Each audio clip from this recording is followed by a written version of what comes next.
हर साल लाखों लोग बिहार छोड़ते हैं। कोई दिल्ली की फैक्ट्री में जाता है, कोई मुंबई की डिलीवरी बॉय बनता है और कोई बेंगलुरु की होटल में बर्तन मांजता है। ये लोग कोई टूरिस्ट नहीं है, ये पलायन कर रहे हैं। और सवाल सिर्फ इतना है कि क्यों। आप बिहार के किसी भी रेलवे स्टेशन पर जाइए, दरभंगा, सीतामढ़ी, आरा या फिर मोतिहारी, आपको एक जैसी तस्वीर देखने को मिलेगी। भीड़ भीड़ और सिर्फ भीड़। कोई बैग टांगे खड़ा है तो कोई आंखों में आंसू छुपाए। हर चेहरा बस एक चीज़ ही कहता है कि आखिर ऐसा क्यों। बिहार जो कभी नालंदा और तक्षशिला के लिए जाना जाता था, आज बेरोजगारी की राजधानी बन गया है। वो युवा जो कभी गांधी की धरती पर बदलाव के लिए निकलते थे, अब मुंबई की लोकल ट्रेन पकड़ने को मजबूर है। ये सिर्फ बेरोजगारी की कहानी नहीं है, यह एक पूरी पीढ़ी की उम्मीदों की मौत है। ये उस राजनीतिक व्यवस्था का पोस्टमार्टम है जिसने वादे तो किए लेकिन रोजगार के नाम पर सिर्फ भाषण दिए।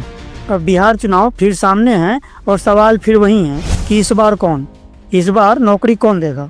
बिहार में बेरोजगारी कोई नई बात नहीं है, लेकिन 2025 में यह एक महामारी बन चुकी है। बिहार की बेरोजगारी सिर्फ आंकड़ा नहीं है, यह एक दर्द है। देश के सबसे कम जीडीपी पैदा करने वाले राज्यों में बिहार टॉप पर है। शिक्षा का स्तर गिरा नहीं है, लेकिन रोजगार का ग्राफ जमीन में धंसा पड़ा है। सरकारी नौकरियों का हाल तो इतना खास्ता है कि हर भर्ती में घोटाला है, हर परीक्षा में पेपर लीक और हर आश्वासन में सिर्फ तारीफ। बिहार एसएससी हो, बीपीएससी हो, टीईटी हो या फिर रेलवे, हर जगह युवा यही सोच रहे हैं कि फॉर्म तो भर दिया भाई, लेकिन अब एग्ज़ाम कब होंगे, या फिर अगर एग्ज़ाम हो भी गए हैं तो रिजल्ट कब आएगा। 2023 की इकोनॉमिक सर्वे के अनुसार बिहार में ग्रेजुएट युवाओं की बेरोजगारी दर 36% से ऊपर थी, जो देश की औसत से लगभग दुगुनी थी। और ये कोई पुरानी बात नहीं है, ये 2025 के बिहार की सच्चाई है। पटना की सड़कों पर सैकड़ों दिन तक आंदोलन चल चुके हैं, लेकिन सत्ता तक कोई आवाज़ नहीं पहुंची। राज्य में हर साल लगभग 8 लाख युवा ग्रेजुएट होते हैं, लेकिन नौकरियाँ, अरे सरकारी नौकरी तो छोड़िए, प्राइवेट सेक्टर का हाल और भी बुरा है। ना इंडस्ट्री है, ना ही इंफ्रास्ट्रक्चर, और जो है वहाँ अपारदर्शिता और रिश्वत का बोलबाला। बेरोजगारी सिर्फ आर्थिक संकट नहीं है, यह मानसिक तनाव, सामाजिक अस्थिरता और आत्महत्याओं तक की वजह बन चुका है। और जब रोजगार नहीं मिलता तो आगे आता है पलायन। गांव अब सिर्फ यादों का पिन कोड बन गया है। लोग बिहार से बाहर हैं, घर में अब सिर्फ खामोशी है और है सिर्फ इंतजार। बिहार की यह कहानी हर घर की कहानी है। हर दूसरा युवा अपने गांव से निकलकर दूसरे राज्य की मजदूरी में लगा है, और ये सिलसिला नया नहीं है, लेकिन अब यह एक तो पीरियड संकट बन गया है। बिहार से दिल्ली, मुंबई, पंजाब, गुजरात, हर ट्रेन एक नई पलायन एक्सप्रेस बन चुकी है। कोई होटल में वेटर है तो कोई कंस्ट्रक्शन साइट पर हेल्पर। पलायन अब एक मजबूरी नहीं, बिहार की संस्कृति बन चुकी है। कई गाँव ऐसे हैं जहाँ 60% तक पुरुष बाहर नौकरी करने के लिए गए हुए हैं। बच्चों की परवरिश दादा दादी कर रहे हैं, महिलाएं अकेले घर संभाल रही हैं। बिहार के गांव नहीं रहे हैं, अब वो सिर्फ ट्रांजिट पॉइंट बन चुके हैं, जहां लोग सिर्फ जन्म लेते हैं और फिर काम के लिए अपना गांव शहर छोड़ देते हैं। ये पलायन न केवल समाज को तोड़ता है, बल्कि बिहार की अर्थव्यवस्था को भी खोखला कर रहा है।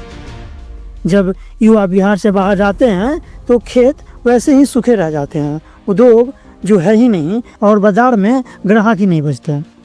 गांव की अर्थव्यवस्था का पहिया ठप पड़ जाता है, क्योंकि वो जो बिहार की अर्थव्यवस्था को समृद्ध बना सकते थे, अब किसी और शहर की ईंटें उठा रहे हैं। जो लौटते हैं वो अक्सर थक चुके होते हैं, और जो बाहर हैं उनके मन में सिर्फ एक बात कि काश अपने यहाँ कुछ कर पाते। पलायन की वजह से सामाजिक ताना बाना भी पूरी तरह से प्रभावित हुआ है। बच्चे अपने पिता के बिना बड़े हो रहे हैं। ये सिर्फ रोजगार की कमी नहीं है, ये उस व्यवस्था की नाकामी है जो पूरे राज्य को आत्मनिर्भर नहीं बना सकी। 2025 का चुनाव फिर से 3 ध्रुवों में बटा हुआ है, महागठबंधन, एनडीए और एक तीसरा मोर्चा। पहले कहानी उस नेता की जिसने 2 दशक से बिहार की गाड़ी चलाई, कभी लालू के साथ तो कभी मोदी के साथ। कभी सुशासन बाबू के नाम से पूजे जाने वाले नीतीश कुमार आज बिहार की राजनीति में एक थकी हुई परछाई जैसे नजर आते हैं। 2005 में जब नीतीश ने लालू के जंगल राज को हटाकर सत्ता संभाली तो लोगों को लगा कि अब बिहार बदलेगा। सड़कें बनी, स्कूल खुले, लड़कियों को साइकिल मिली और कानून का डर पहली बार सत्ता से बड़ा लगा। लेकिन 2010 के बाद जैसे नीतीश का गियर ही अटक गया। बिहार की गति रुकी नहीं, लेकिन दिशा खो गई। एक पैर बीजेपी में, एक पैर सेकुलर राजनीति में, और दोनों ओर से विश्वास उठता गया। 2013 में बीजेपी से नाता तोड़ा, 2015 में लालू के साथ फिर चुनाव लड़ा, 2017 में फिर बीजेपी की ओर लौट चले, फिर 2022 में लालू के साथ चले गए। 2024 में लोकसभा चुनाव से पहले फिर से एनडीए में दोबारा वापसी कर ली। तो बिहार की जनता आप पूछ रही है कि नीतीश जी, अगर आप खुद तय नहीं कर पा रहे हैं कि कौन सही है और कौन गलत, तो हम कैसे मान लें कि आप बिहार के लिए सही विकल्प है। अब आइए नीतीश कुमार के विकास मॉडल पर नजर डालते हैं। 20 साल में रोजगार का कोई बड़ा निजी उद्योग नहीं लगा, युवा अब भी बाहर जा रहे हैं, स्किल ट्रेनिंग योजनाएं भ्रष्टाचार और ठेकेदारी में उलझ गई हैं। शिक्षा के क्षेत्र में अगर देखें तो बिहार बोर्ड के नतीजे हर साल मजाक बन जाते हैं। शिक्षकों की भारी कमी है, परीक्षा तिथि तक की कोई निश्चित समय नहीं है। स्वास्थ्य मामले में एम्स पटना जैसे बड़े संस्थान तो बने, लेकिन ग्रामीण अस्पताल भी बदहाल है। कानून का राज का दावा 2005 में जितना सच्चा था, 2025 में उतना ही खोखला है। अपराधियों के हौसले बुलंद हैं, रेप, लूट, हत्या के मामलों में इजाफा हुआ है। अब जब 2025 का चुनाव आया है तो एनडीए फिर से मोदी मैजिक और नीतीश के अनुभव के सहारे मैदान में है, लेकिन जनता कह रही है कि अब ना नया चेहरा है और ना नया वादा, वही बातें हैं, वही पैतरे हैं और अब वही ऊँट। 2024 के लोकसभा चुनाव में बिहार में एनडीए को झटका लगा था। इसका एक बड़ा कारण था कि बिहार की जनता नीतीश की उलझन भरी राजनीति से ऊब चुकी थी। अब 2025 में एनडीए के सामने यह चुनौती होगी कि क्या वे मोदी की छवि को इस्तेमाल करके फिर से सत्ता में लौट पाएंगे या फिर नीतीश युग को अलविदा करने को तैयार हैं। अब आते हैं उस गठबंधन पर जिसने 2020 में बिहार की राजनीति में नई उम्मीद जगाई थी, लेकिन 2025 आते आते सवालों में घिर गया। जब 2020 में तेजस्वी यादव ने 10 लाख नौकरी का ऐलान किया था, तब बिहार के हर नौजवान को लगा कि शायद अब वक्त बदलने वाला है। युवाओं ने उस वादे को केवल एक घोषणा नहीं बल्कि एक आशा की आखिरी किरण माना। आरजेडी, कांग्रेस और वाम दलों के साथ बने महागठबंधन ने उस चुनाव में बेरोजगारी को केंद्र में रखकर जबरदस्त अभियान चलाया। तेजस्वी का 10 लाख बनाम नीतीश का ट्रैक रिकॉर्ड। हालांकि एनडीए ने संख्यात्मक जीत दर्ज की, लेकिन विपक्ष के इस वादे ने चुनावी विमर्श की दिशा को बदल दिया। लोगों को लगा कि शायद आरजेडी पुराने मॉडल से निकलकर एक विकासवादी सोच की ओर बढ़ रही है, लेकिन फिर आया 2022 और 2023 का मौका, जब नीतीश कुमार ने बीजेपी से नाता तोड़कर आरजेडी से हाथ मिला लिया। तेजस्वी यादव उप मुख्यमंत्री बने। तेजस्वी यादव ने दावा किया कि लाखों पदों पर विज्ञापन निकाले गए हैं, प्रक्रिया जारी है, लेकिन जमीनी हालात कुछ और ही कहते हैं। अधिकतर नियुक्तियां कागजों पर अटकी हुई है, फॉर्म भरने की फीस, प्रक्रिया में देरी और कोर्ट केस से युवा परेशान है। नई भर्तियां नहीं, सिर्फ पुरानी रिक्तियों की गिनती दोहराई जा रही थी। महागठबंधन का एक बहुत बड़ा वादा था कि कॉन्ट्रैक्ट सिस्टम को खत्म कर देंगे, लेकिन पीएचडी शिक्षकों और आंगनवाड़ी कार्यकर्ताओं की आज भी वही स्थिति है। कम वेतन, असुरक्षित नौकरी और किसी स्थायित्व की उम्मीद नहीं। राजनीतिक भाषणों और विज्ञापनों में तेजस्वी यादव विकास के नए मॉडल की बात करते हैं, आईटी पार्क, इन्वेस्टमेंट और नया विभाग, लेकिन जमीनी स्तर पर ना तो कोई बड़ा उद्योग लगा है और ना ही किसी जिले में निजी निवेश का कोई उदाहरण सामने आया है। बिहार की असली चुनौती है शासन की क्षमता और नीयत, और महागठबंधन से बिहार को काफ़ी उम्मीद है। आज जब 2025 का चुनाव फिर सर पर है तो वहीं तेजस्वी फिर से बेरोजगारी की बात कर रहे हैं, लेकिन अब लोग पूछ रहे हैं कि पिछली बार जब सत्ता मिली तो आपने क्या किया। अब मैदान में एक नया खिलाड़ी है, ना लालू वाला जातिवाद और न नीतीश वाली थकान, बल्कि दावा ये कि हम बिहार को अंदर से बदल के रख देंगे। नाम है जनसुराज और पोस्टर पर चेहरा प्रशांत किशोर। एक आदमी जो कभी मोदी की रणनीति बना रहा था, अब वो खुद मैदान में है, लेकिन नेता नहीं, जन आंदोलन का चेहरा बनकर। प्रशांत किशोर यानी पीके, उस इंसान का नाम जो पर्दे के पीछे रहकर कई राज्यों में सरकारें बनवाने के लिए जाना जाता है, लेकिन 2022 से उन्होंने एक अलग रास्ता चुना। बिहार को ठीक करने के लिए सत्ता नहीं, सिस्टम बदलना होगा। और फिर शुरू हुई जनसुराज की पदयात्रा। गांव-गांव, खेत-खेत घूमकर पीके ने 2022 से लेकर अब तक करीबन 4000 किलोमीटर की यात्रा तय कर ली। अब सवाल उठता है कि क्या ये सच में नया विकल्प है या फिर सिर्फ एक नई मार्केटिंग। आइए जानते हैं कि जनसुराज की यूएसपी क्या है। कोई जातिवादी ढांचा नहीं है। पीके बार बार कहते हैं कि उनकी पार्टी में जाति नहीं, क्षमता चलेगी, हर वर्ग, हर समुदाय से लोग जुड़े, यह उनका मिशन है। बिना चेहरे की पार्टी पीके खुद को मुख्यमंत्री का चेहरा नहीं बताते हैं, बल्कि कहते हैं कि जनता तय करेगी कि कौन लीड करेगा, यानी यहाँ नेता नहीं, नीति चलेगी। जनसुराज ने हर पंचायत, हर गांव में अपना नेटवर्क फैलाया है। शिक्षा, रोजगार, स्वास्थ्य, हर मुद्दे पर प्लानिंग ग्राउंड लेवल से की जा रही है, लेकिन आलोचना भी है।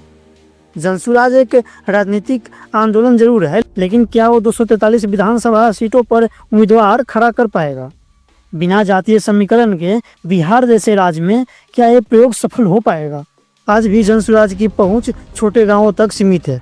शहरी और मध्यम वर्ग के वोटर अभी भी उन्हें एक गंभीर विकल्प के रूप में नहीं देखते हैं। आरजेडी, जेडीयू और बीजेपी तीनों के कैंप में जनसुराज की चर्चा होती रहती है, क्योंकि यह एक ऐसा मोर्चा है जो किसी भी जाति का वोट काट सकता है, युवाओं को सीधे जोड़ सकता है और पुराने समीकरणों को बिगाड़ सकता है।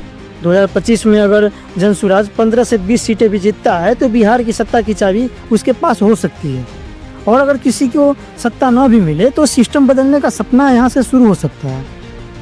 अब आइए उस मुकाम पर जहाँ तमाम कहानियाँ, दावे, वादे और नारों का सामना एक ही सवाल से होता है कि 2025 में बिहार किसे चुनेगा। क्या फिर से वही पुराना चेहरा होगा या अब की बार कोई नई राह बनेगी। बिहार वो राज्य जहां हर चुनाव सिर्फ नेता नहीं दिशा तय करता है, जहां वोट सिर्फ पार्टी को नहीं एक सोच को मिलता है। तो 2025 की यही सोच सवाल पूछ रही है कि क्या सच में अब बदलाव आएगा। इस बार मैदान में 4 ताकतें हैं, 4 रास्ते हैं, 4 भाषाएं हैं और 4 वादों की दुनिया है। तेजस्वी यादव एक मजबूत और अपेक्षाकृत युवा चेहरा बनकर उभरे हैं, लेकिन सवाल ये है कि क्या तेजस्वी को लालू यादव की विरासत से बाहर निकलकर एक नया तेजस्वी बनने का मौका मिलेगा। क्या महागठबंधन सिर्फ संख्याओं का जोड़ है या कोई विकास का रोड मैप भी है। नीतीश कुमार भाजपा के साथ एक बार फिर मैदान में हैं। मोदी का चेहरा, नीतीश का अनुभव, यही इनकी सबसे बड़ी ताकत है। लेकिन जनता अब सवाल पूछ रही है कि क्या नीतीश वही नीतीश हैं जो 2005 में थे, या अब सत्ता सिर्फ कुर्सी बचाने का खेल बन गई है। एनडीए को भरोसा है कि मोदी ब्रांड वोटर को खींच लेगा, पर बिहार की हवा बता रही है कि बिना जमीन पर काम किए सिर्फ चेहरा अब वोट नहीं दिला पाएगा। प्रशांत किशोर के नेतृत्व में जनसुराज ने चुनाव को 3 कोनों की लड़ाई बना दिया है। जाति के समीकरण को तोड़ने, युवाओं को मुद्दों से जोड़ने और राजनीति को नैतिक बनाने का दावा किया जा रहा है। लेकिन उनके सामने सबसे बड़ा सवाल ये है कि क्या वो जमीन पर वोट को सीट में बदल पाएंगे या फिर बदलाव सिर्फ नारों तक सीमित रह जाएगा। 2025 का चुनाव नेताओं का नहीं, जनता की थकान और आशा की चुनाव है। युवाओं की थकान नौकरी न मिलने से है, मजदूरों की थकान पलायन से है, महिलाओं की थकान असुरक्षा और उपेक्षा से है, और किसानों की थकान घाटे और सरकारी उपेक्षा से। यहाँ वोट अब भावना से नहीं, तजुर्बे और उम्मीद के मेल से डलेगा।